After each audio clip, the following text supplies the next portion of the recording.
राहता शहरात सध्या एक सामाजिक कार्याची जोरदार चर्चा सुरू आहे. जिथे अनेक वेळा राजकीय नेत्यांनी जे जमले नाही ते एका सर्वसामान्य व्यक्तीने करून दाखवले आहे. आपण बोलत आहोत महाकाली हॉटेलचे सर्वेसर्वा प्रसाद शिवरकर यांच्याबद्दल. गोरगरिबांची जाणीव, माणुसकी आणि समाजाप्रती असलेली जबाबदारी काय असते याचं जिवंत उदाहरण म्हणजे प्रसाद शिवरकर. घडलेली घटना अशी आहे की राहता शहरातील एका वृद्ध महिलेला चालता येत नव्हते. तिची परिस्थिती अत्यंत बिकट होती. आजूबाजूला मदतीसाठी कोणीच पुढे येत नव्हते. अशावेळी प्रसाद शिवरकर यांनी कोणतीही प्रसिद्धी किंवा देखावा न करता स्वतः पुढाकार घेतला. त्या वृद्ध महिलेचा स्वतः उचलून घेतले आणि तिला थेट दवाखान्यात दाखल केले.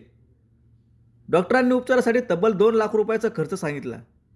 ही रक्कम ऐकून अनेक जण मागे हटले असते, पण प्रसाद शिवरकर यांनी कोणताही विचार न करता, कोणत्याही अपेक्षा न ठेवता स्वतःच्या खिशातून 2 लाख रुपये भरले आणि त्या वृद्ध महिलेला अक्षरशः जीवनदान दिले.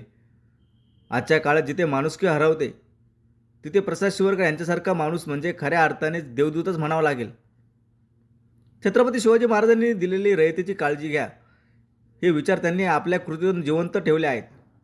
विशेष म्हणजे प्रसाद शिवरकर हे जनता दरबार या संस्थेच्या माध्यमातून सातत्याने गोरगरिबांसाठी काम करत आहेत.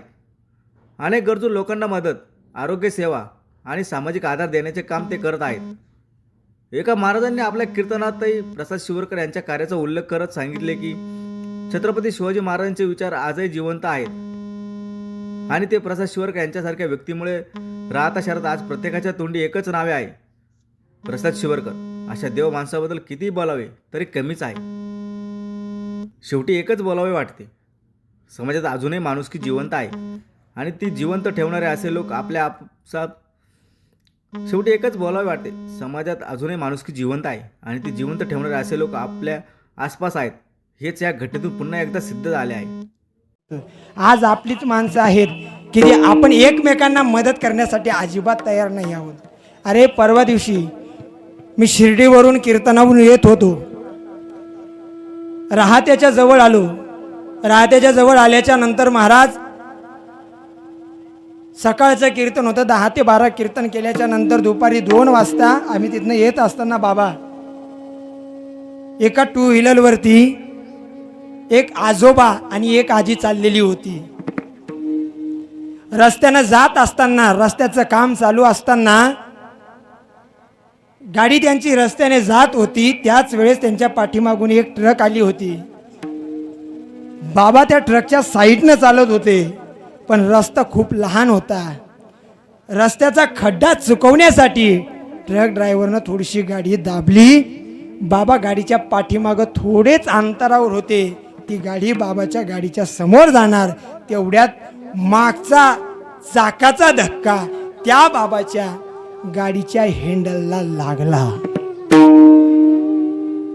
बाबा रस्त्याच्या ह्या बाजूला पडले आणि पाठीमागं बसलेली म्हातारी ट्रकच्या चाकाच्या जवळ पडली. आजीचे दोन्ही हात ट्रकच्या चाकाच्या खाली गेले. दोन्ही हातांचा चेंदा झाला होता. अरे आजी रक्ताना तळमळत होती, वाचवा वाचवा वाचवा हाक होते. रक्त हातातनं खाली पडत होतं. कोणी सुद्धा त्यांच्या मदतीला धावत नव्हतं. कोणी त्यांच्या मदतीला धावत नव्हतं. येणारा प्रत्येक जण मोबाईल काढत होता आणि त्यांची शूटिंग काढत होता. अपघात झाला पण कोणी मदतीला धावत नव्हतं. अरे त्याच ठिकाणी एक महाकाली नावाचं हॉटेल होतं. महाकाली नावाचं हॉटेल होतं. मधून एक असा धडधाकट शरीराचा माणूस बाहेर आला, पळत आला आणि बघितलं त्या आजीचे दोन्ही हात चेंदा झाले होते. हातातनं रक्त पडत होतं. पाहता पाहता आजी बेशुद्ध झाली होती. हातातनं रक्त पडत होता, आजी बेशुद्ध झाली होती. त्या माणसाचे लांब केस वाढलेले होते, ते चेहऱ्यावरती दाढी वाढलेली होती, कपाळावरती भगवा गंध होता. तो माणूस आला आणि त्या आजीला अलगद उचललं, तिला आपल्या छातीला लावलं. त्या माणसाचे सगळेच्या सगळे अंगावर असणारे कपडे रक्तानं भिजले. अरे तो माणूस क्षणाचाही विचार न करता त्या आजीला घेऊन दवाखान्यामध्ये गेला होता. दवाखान्यात गेल्याच्या नंतर 2 लाख रुपये डॉक्टरनी मागितले होते. या माणसानं एका क्षणाचाही विचार न करता त्या आजीच्या ऑपरेशनसाठी 2 लाख रुपये आपल्या स्वतःच्या खिशातून भरले होते. आज सुद्धा छत्रपती शिवरायांचे विचार जपणारे माणसं या महाराष्ट्राच्या भूमीत आहेत. आनंदाची गोष्ट आहे. त्या शिवभक्ताचं नाव होतं प्रसाद भाऊ शिवरकर. कधी राहत्याला गेलेत ना तर बघा, रोडच्या कडेला त्यांचं हॉटेल आहे महाकाली नावाचं. हे एकदम खतरनाक मावळा, मर्द मावळा. त्या मावळ्याचं नाव काय आहे? प्रसाद शिवरकर. या प्रसाद भाऊ शिवरकर नावाच्या मर्द मावळ्याने स्वतःच्या खिशातून त्या आजीच्या ऑपरेशनसाठी 2 लाख रुपये भरले होते. त्या माणसासाठी एकदा आपल्या जोरदार टाळ्या वाजू द्या. समाजात चांगलं काम करणाऱ्या माणसाचं कौतुक आपल्या कीर्तनातून झालं पाहिजे. मग त्यावेळेस त्या माणसाला एक प्रश्न विचारला. म्हटलं, दादा तुम्ही या आजीसाठी 2 लाख रुपये सहज हसत हसत दिले, तुम्हाला वाटलं नाही का हे तुम्हाला परत देतील का नाही? त्या माणसानं हसत उत्तर दिलं, हो. म्हटले, महाराज जीवनामध्ये पाप आणि पुण्य समान झालं पाहिजे. पाप आणि पुण्य समान झालं पाहिजे. मी जर आज आजीला 2 लाख रुपये ऑपरेशनसाठी दिले ना, एक दिवस आई जगदंबा तुळजा भवानी मला 4 लाख रुपये नक्की देणार आहे.